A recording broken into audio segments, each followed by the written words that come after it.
Ozone says the M7 is the ideal wing for experienced pilots stepping up to the D class who want the performance and pleasure of a modern two-liner, but with more comfort, security and confidence.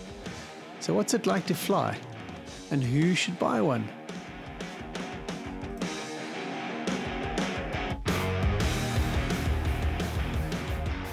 First, a bit of background. Ozone had the Delta II and the M6.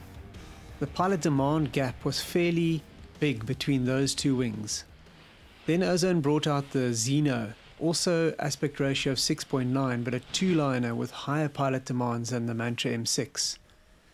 Then the new Delta III offered lower pilot demands than the Delta II, making the range gap between Ozone's ENC and the two-liner END even bigger. The Mantra M7 offers lower pilot demands than the M6, so it fits well in Ozone's range midway between the Delta III and the Zeno.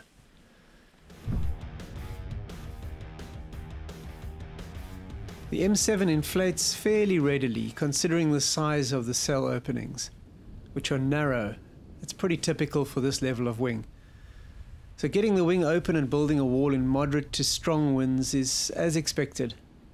On inflation, it requires a pretty high level of control on giving correct and symmetric input. If the wing's well laid out into a nice breeze and your pull-up is good, the wing comes up well, with not too much tendency to drop back from lower angles or scoop and dive near the top of the zenith. Overall, I'd say the ground handling is about right for the level of wing it's meant to be, low D. It's less demanding to ground handle than most two-liners, but more demanding than most three-liners I've tested in recent years. Glider handling is a subjective thing and everyone has their personal Goldilocks zone. Not too much, nor too little, just right. People can also mean different things when they talk about handling. Some guys, surfers, are talking in terms of feeling, not the feeling the wing transmits about the air through the brakes and the lines, which I call feedback. I mean the feeling you get from the wing in turns, through the brakes and risers, as a result of your inputs, the energy it transmits back to you, and also how much it makes you smile. The joy factor. Most pilots say they don't want the handling to be too heavy, but they want to be able to feel what's going on through the brakes. Goldilocks again. One pilot's lovely and light, brake pressure is another's vague and mushy. One's heavy and stiff is another firm and direct. Other guys, engineers, are talking about brake authority, how much the glider responds to a specific amount of brake input. It's almost a clinical measure of input X centimeters of brake equals Y degrees of turn in Z time. Some are primarily concerned about how responsive or agile the wing is, so how fast and tight you can turn it. When I talk about handling, I'm thinking about all these things. I find the brake pressure on the M7 moderate, if anything slightly on the firmer side in relative terms. The feeling in terms of the handling and energy is moderate, slightly dampened. The glider responds steadily to brake inputs. It's neither particularly agile nor slow. I tested the wing at different loadings for comparison, including near the top of the weight range.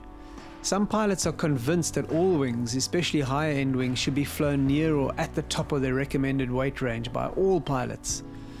I disagree. Many pilots have taken that advice and ended up with the wrong wing as a result.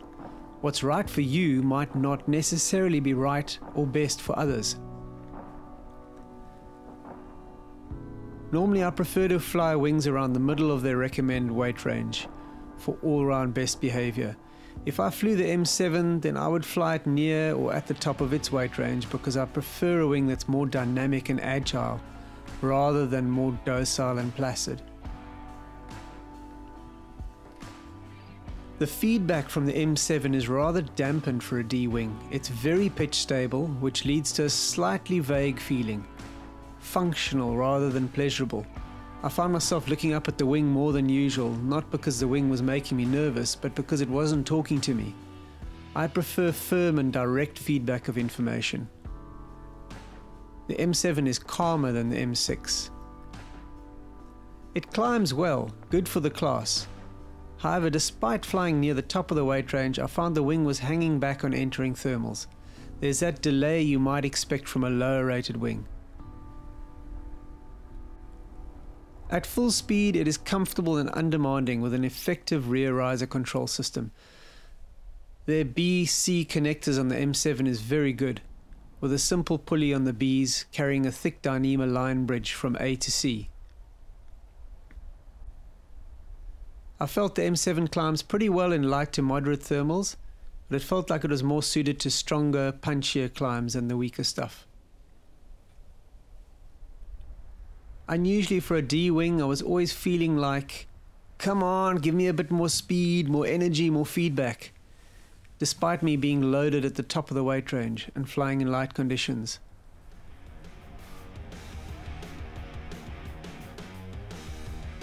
The M7 is certified E&D and aimed at E&D level pilots, says Ozone, but the level of comfort and security is closer to the class below. Even so, it's recommended for experienced pilots who fly at least 100 hours per year with recent SIV training. So who's this for? I see the M7 as being mainly a stepping stone wing for progressing competition pilots who are frustrated at being outgunned on their old ENC wing by high-end two-liners. But they don't want to take the jump up to a wing like a Xeno or a Jin Leopard. Overall, I'd say it has low D pilot demands in terms of ground handling, general flying and SIV.